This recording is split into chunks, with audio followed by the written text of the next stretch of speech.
football in Florida, along with some basketball possibly. What's up, guys? Kevin from the KO Sports Corner. Today, we are here with my co-host, Sean Millerick. Sean, I'm pumped to talk about some Dolphins. Unfortunately, they've lost 3 straight games in a row. Tua is still out.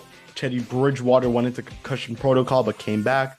Skylar Thompson made his NFL starting debut and was injured halfway through it. And there's a lot to talk about, as well as some Miami Heat preview. Sean, how are you? I'm excited to talk some Dolphins, although the losing streak is now at 3 games. It's been a rough slump for sure. It's got to be some kind of morbid record, right? And I don't remember ever hearing of a team having a starting quarterback knocked out of the game for 3 weeks in a row, and a different starting quarterback each time.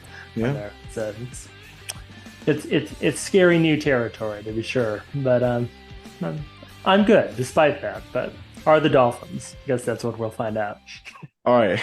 So the plan is to start Thursday night, and we'll start working our way up for the ones that are listening or viewing. So we'll see if we could get some highlights on the board, on the screen and stuff. But let's start Thursday night. Grant, you were there at the game.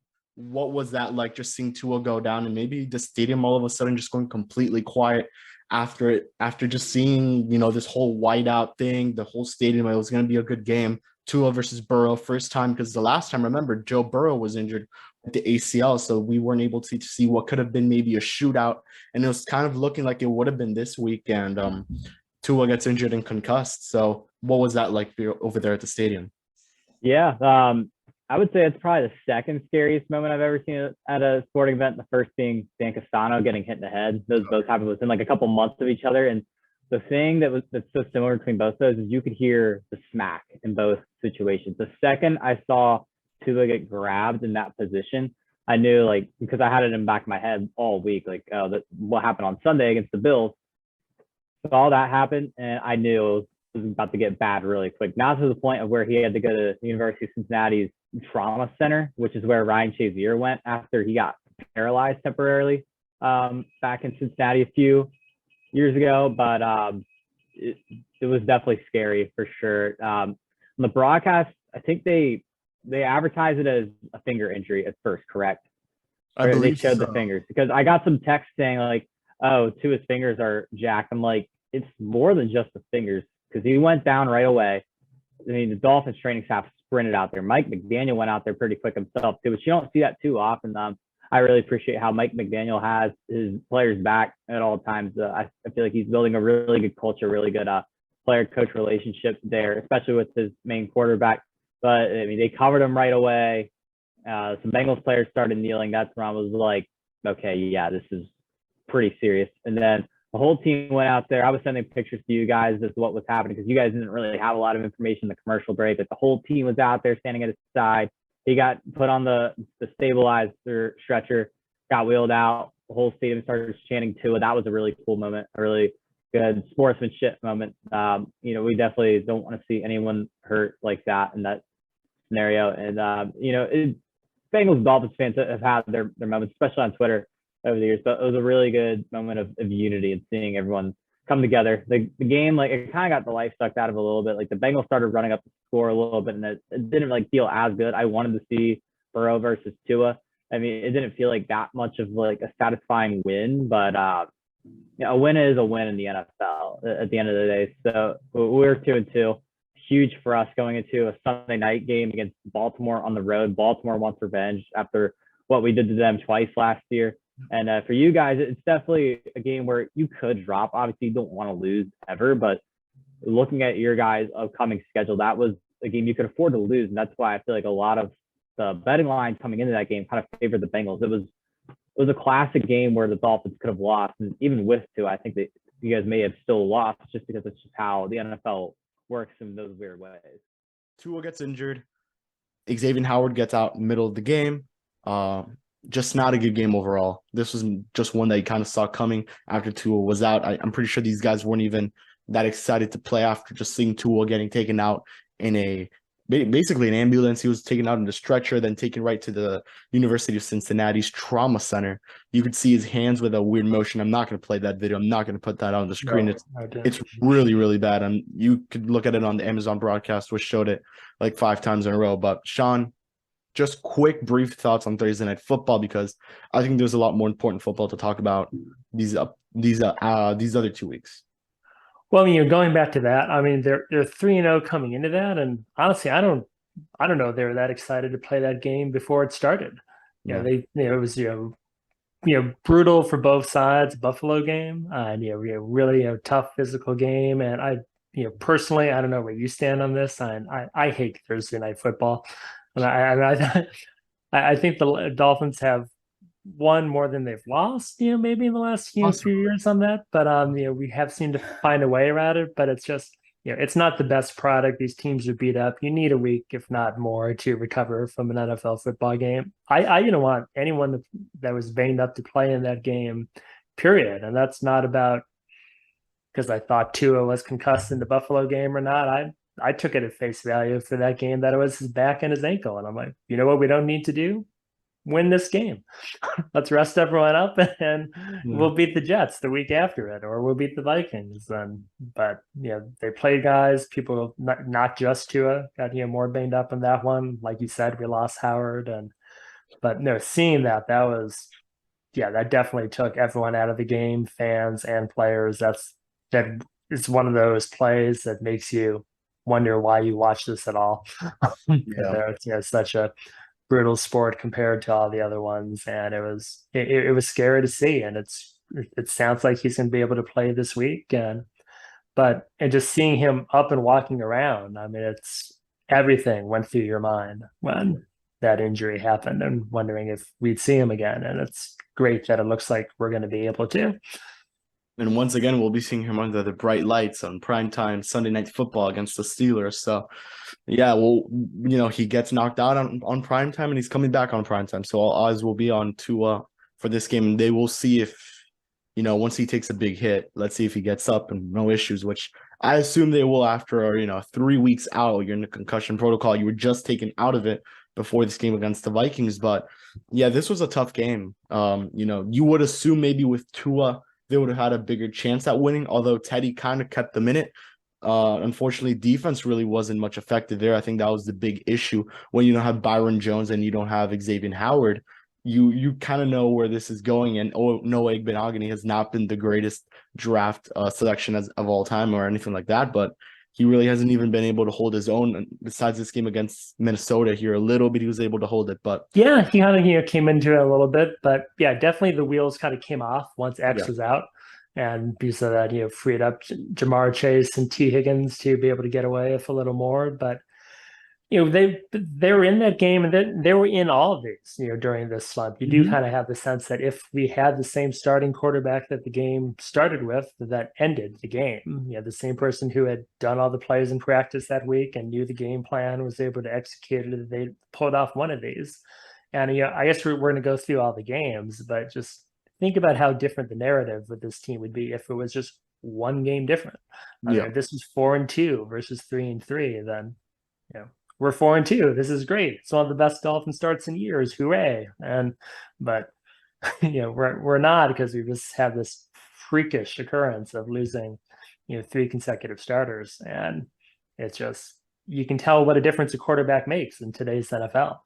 And you need that guy who's gone through all the reps and has been able to do it. And at both of these games, it took Teddy a little bit to warm up, to get into the rhythm in the Bengals game, a little bit to get into the rhythm in the game against the Vikings the other day. Didn't get a chance against the Jets. As we'll talk about shortly. But I mean, that Bengals game, we were in it till the end. I mean, but just got away from us. Yeah, and this has been the narrative, I guess, for the other 2 games, not Cincinnati's, but Teron Armstead, he's been out. I don't think he played against the Jets, or I think he played maybe half the game, and then he was taken out. And then he started like second series of the game. I think he was out, with a toe injury, and then he did not play against the Vikings. So, and then that actually adds up to the run game, which Raheem Mostert's been pretty good. He's been solid, but it really hasn't been what we expected. Would you say the run game has been underwhelming so far after making these 2 big signings of Raheem Mostert and Chase Edmonds, which you would assume maybe these 2 guys, along with a kind of rebuilt offensive line, you add Teron Armstead in there, and a new offense that this run game would be a lot more efficient than it was last year. And it has been, but I think I would say maybe just a little bit underwhelming compared to what we maybe would have expected. You definitely expected more, and you forgot a factor. We also added this running game guru coach and Mike McDaniel, right? That was supposed to be what he was really bringing to the table, offensively. And I love Mike McDaniel. I think he's brought a ton to the team, and continue to believe in that guy. But that was another variable between that and having Armstead and Connor Williams there. So a couple of new pieces for the offensive line and the running backs, as you say. You did expect these bigger explosive things, and even and it's really just this Vikings game where we saw nothing. We saw nothing from the running game. Mostert went off big, had over 100 yards on the ground against the Jets. The Bengals and the Bills games before that, even if the running game wasn't great, there were at least a few plays that were really creative. They were really well executed, where you saw shades of being able to get an explosive play when we needed it. But no, you definitely want more from this run game. But I guess I put that more on the offensive line than anything. Maybe just their complete failure against the Vikings is fresh in my mind. But there's only so much that you could expect a running back to do, I think, with these, with the way the linemen have been blocking for them. And one of the most popular names on the trade market is Christian McCaffrey, right? I wouldn't see a point. You do that 100%. I wouldn't see a point to trading for him, because what's he going to do? Probably not much more than he's done with the Panthers. Yeah, but I mean, at the end of the day, you're adding a very superstar talent in Christian McCaffrey, and I believe Mostert is on a 1-year deal, so he may be gone next year. If he has a nice year, you would have to pay him a little bit more. And Chase Edmonds, I believe, you could correct me if I'm wrong, I think it's a team option or a player option that he has after this year. It's one of the two, but his return to the team is not guaranteed, unlike McCaffrey, who I believe he's on a contract extension right now. So he is, and it was actually renegotiated. I read this, like, this year he would just make $1 million. So they certainly could afford him if you just want to imagine that scenario. The Dolphins don't have a ton of cap space. I think it's only about a little over $7 million, but they could definitely afford to add somebody, and I will bang the drum for that throughout this podcast. The Dolphins need to trade for someone in the next 2 weeks. It should probably be an offensive lineman or a cornerback, but we can make 2 trades. They can get McCaffrey for us. And you could probably even get an offensive lineman from Carolina if you really want to. You would have to obviously give up some value, and that would include one of Edmonds or Mostert, I would assume. Or you could even give up Myles Gaskin, who's really not playing, and last year he showed what he's made of. So he could he would eat a lot of yardage on the Carolina offense. He'd be the starter right away. I can't think of another running back that is on the Panthers except maybe Chuba Hubbard. But besides that, Gaskin would get most of the reps. Do they have Deonta Foreman too? They do have Deonta Foreman. That's the guy. So yeah, I personally, I'd be surprised if they took Gaskin. I think they'd be looking for picks or pieces. Yeah, you would have to include picks. If you're going to add a player, I would assume they would try to go and maybe add Gaskin in that deal. At least on the Dolphins, and they'll try to trade away. And I'd be fine with that. I still think we're all in on this season. And we've got a 2, we've got a 3. We can trade all of them for help to get this team into the playoffs, as far as I'm concerned. Yeah. So now let's move on to the next week, Jets. I barely watched the game. I was covering Inter Miami. So, Sean, the floor is yours. What were your thoughts on this game? I know Teddy went down, and Raheem Mostert had a pretty nice game. And here we go. The first play. First offensive play of the game. He's not dead of the game. That's one play. That was a safety. And then there's Stumblegate attached to it. So, I mean, if you haven't watched the game, have you watched the Teddy Bridgewater video since then? Did you see a stumble, Kevin? I didn't watch the video, actually. I'm gonna have to relook at it, but I don't know if there was a stumble. You could tell me. There's no stumble. No stumble. But I mean, it's the rule. Right? We can call it the Tua rule. We can call it the Tua protocol. The legacy from the game, and this, for the greater good of the safety of players, you can appreciate the spirit of this. This will, I'm sure, have many constructive contributions to the health of players in the NFL, and that's certainly great. is that if there's now an independent spotter that determines if they think they see a stumble or anything that's a display of, loss of motor function, I think the technical term for this is ataxia, that then, they could rule that the player needs to be out for the rest of the game, and that's just automatic. And they say that they saw Teddy Bridgewater stumble after a cornerback, one of the most promising cornerbacks in the NFL draft. Sauce Gardner torpedoed him at about 60 miles an hour, came around the corner completely unblocked. It's a theme for our offensive line, and just bulldozed Bridgewater and knocked him into orbit. And Teddy Bridgewater got up to it and didn't immediately do 10 jumping jacks. But that was just rolled out right there. And the players didn't really complain at the time. Local media has kind of had a field day complaining about this. But this is the big story out of the game. So for Bridgewater taking all the practice reps, there's another guy who knew the whole game plan, drawing everything up.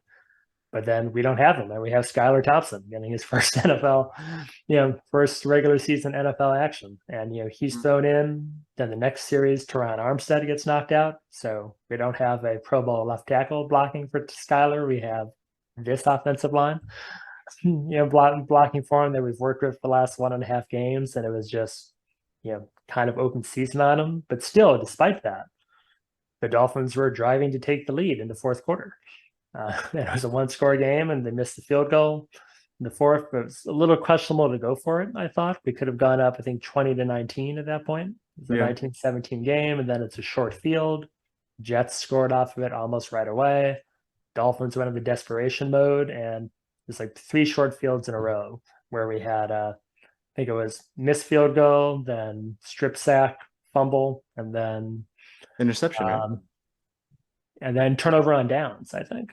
Yeah, turnover on downs. Yeah, we just went for it, and then the result was the Jets getting the ball like to 30 or something. And so the final score of that game, Jets ended up having 40 points, and I forget the final. Actually, blocked it out. It was like 40-19 or 40-17. Yeah, but the Jets scored 3 touchdowns in the fourth quarter, and all of it was them getting the ball at, their worst starting field position was like their 45. Or something. So like, it looks bad for the defense, and Howard didn't play in this game, and it showed. But still, it's only like so much you can really put that on the defense at that point. Has it except for the fact that they killed us in a running game? That was the other one. It was like all their scores were rushing touchdowns. They had 5 rushing touchdowns in that game. And it was the Breece Hall coming out party. Mike Carter got in there. I think Zach Wilson got into the end zone. I think he did. Yeah. It was ugly. Yeah. And tell me if I'm wrong. Has it just been me, or has Jason Sanders struggled this year a lot more than previous years? Because there's just kicks that he's completely. Oh no, you're not wrong. He has struggled. He has struggled severely. I honestly think the only reason he's still on the roster is his contract. And he got a nice contract extension too for a kicker. And I don't think kickers normally, if those kickers have 1 or 2 years left, they're just out the door because the money is just that disposable. But no, he's got a big kicking contract.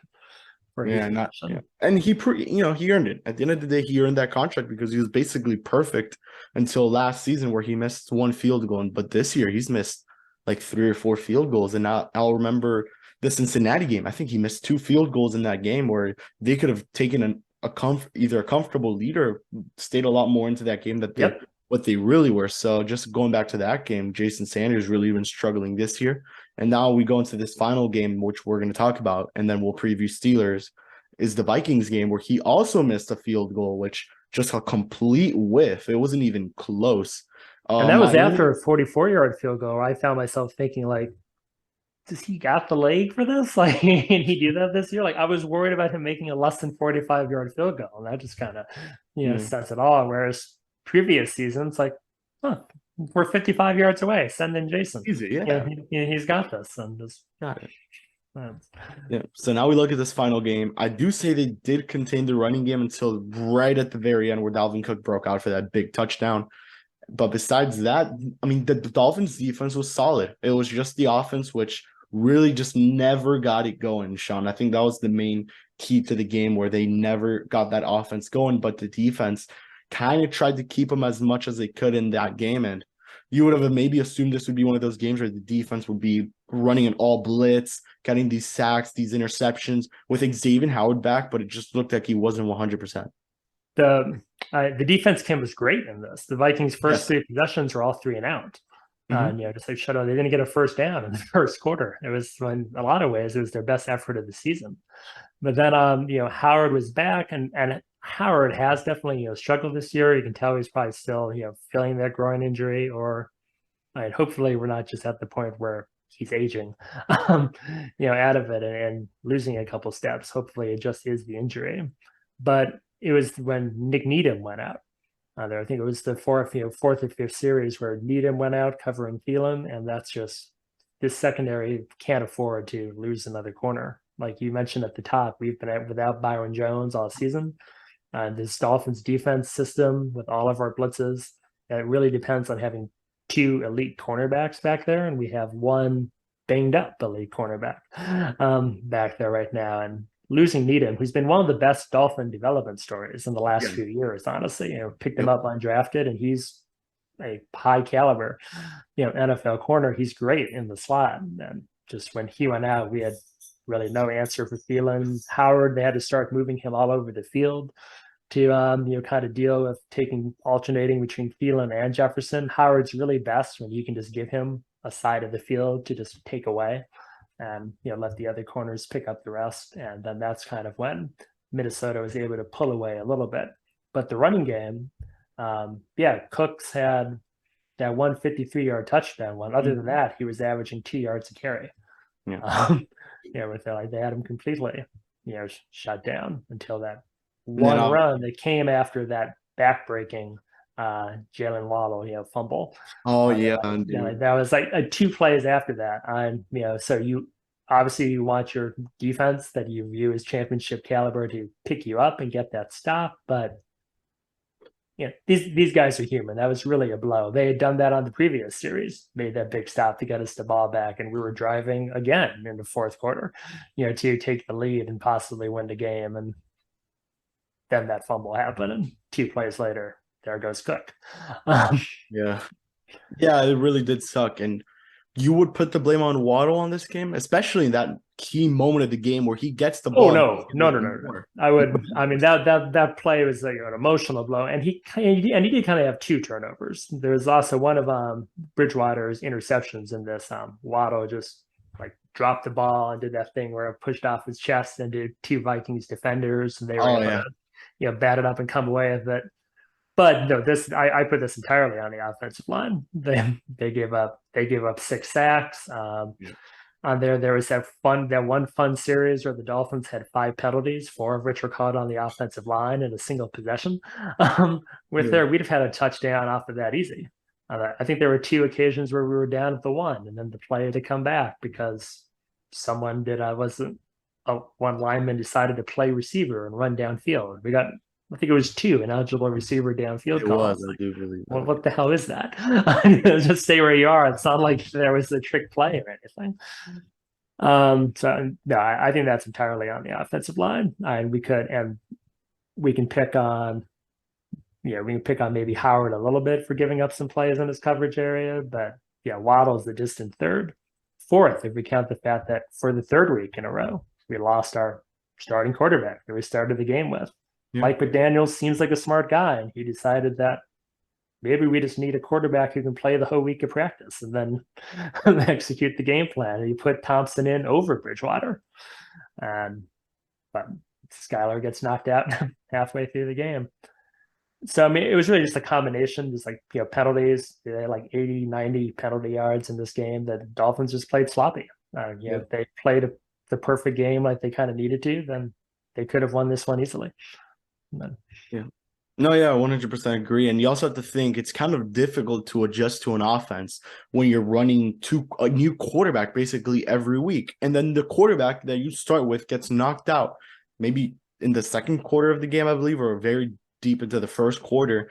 You get knocked out, and then you have to go back to the quarterback, which barely practiced during the week and was just under concussion protocol until the other day. So it really does suck to see. But Miami's going up against the Pittsburgh Steelers this week, who just came off a huge win against the Tampa Bay Buccaneers. They will be on primetime football at 8:15 on Sunday Eastern time. Sean, we're gonna see Kenny Pickett for the first time. He should be back, as well as Cam Hayward out of the concussion protocol. They have their own concussed quarterback. They do have their own concussed quarterback. Do you think the announcers have anything to talk about in this game? We'll see.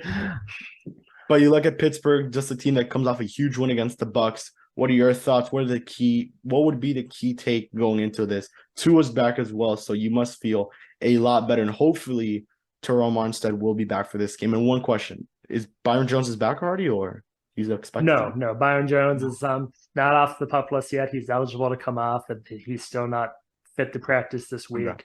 We got a really not encouraging answer when I think some reporter finally snapped and was just like, is he going to play this year? And McDaniel was like, well, you don't really want to put a player on the field unless, he's in a position to, and it's not what you're supposed to hear when this guy had surgery in March or is supposed to be ready for the start of training camp. And, here we are in week 6. The Dolphins really need to trade for a corner, and they did before we lost Nick Needham for the season. He's out for the year with an Achilles injury. Yeah, Achilles injury, yeah.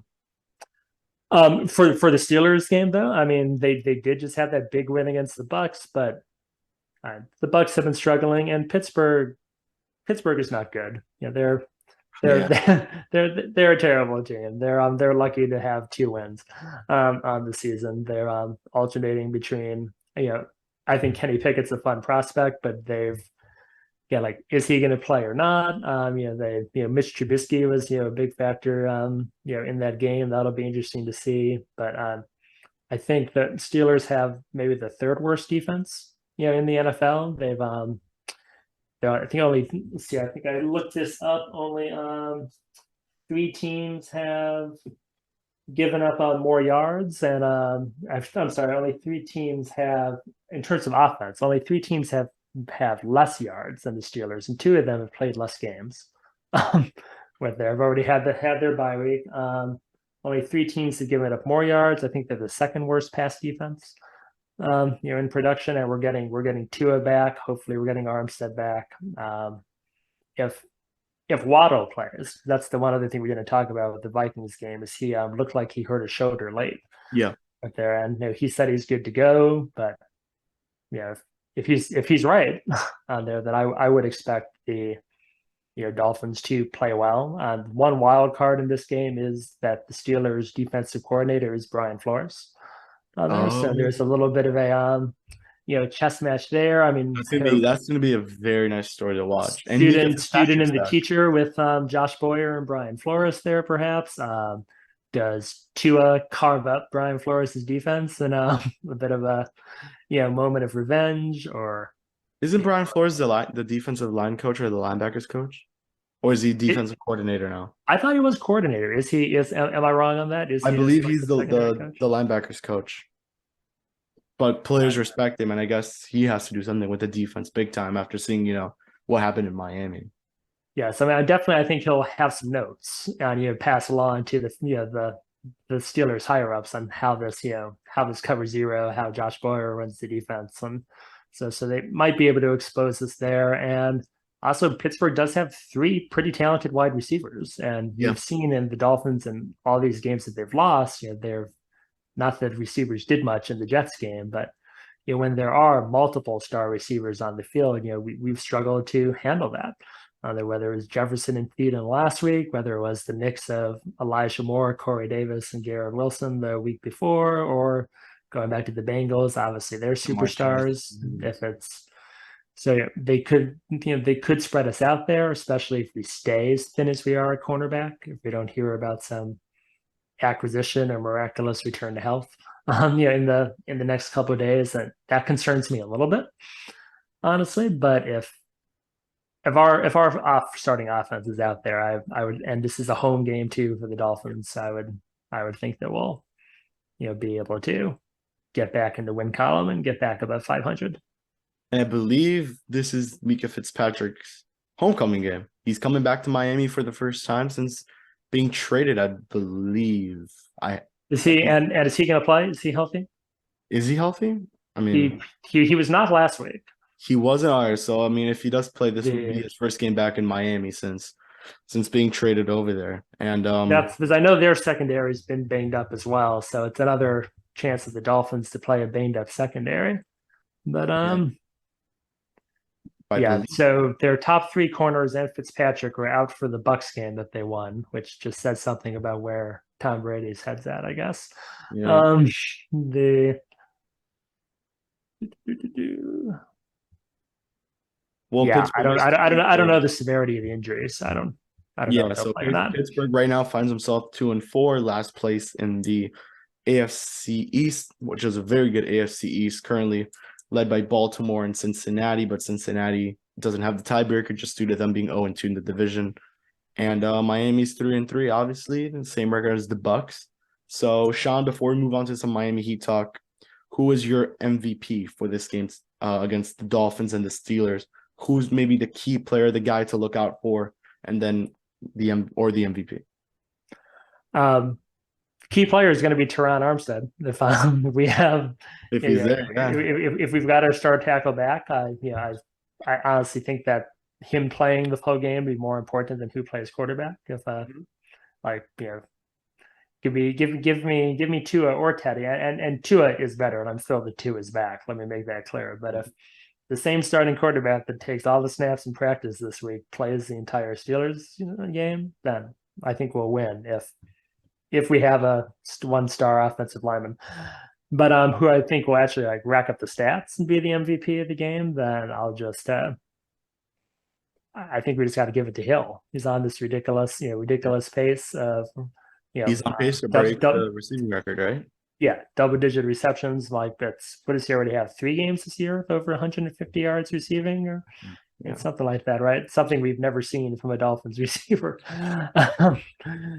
So yeah, I'll say Hill will be the MVP of the game. All right. For my key player, I think I'll go with Xavier Howard, I think, is a key player here. If he could hold up one of those Pittsburgh receivers, just work one side of the field, I think they should be good to go. So I'm going to go key player Xavier Howard, and then MVP, I will go Chase Edmonds. I do think he will have himself a very, very nice game against a team that gives up yards, as you mentioned. I think just a team that gives up yards, not a good defense, as you mentioned. But we'll see. Brian Flores does have a lot up his sleeve, so we'll see what happens there. And then with the Zoom ending, we're going to have to end this up soon. But let's talk some Miami Heat. They play the Chicago Bulls tomorrow night, Sean.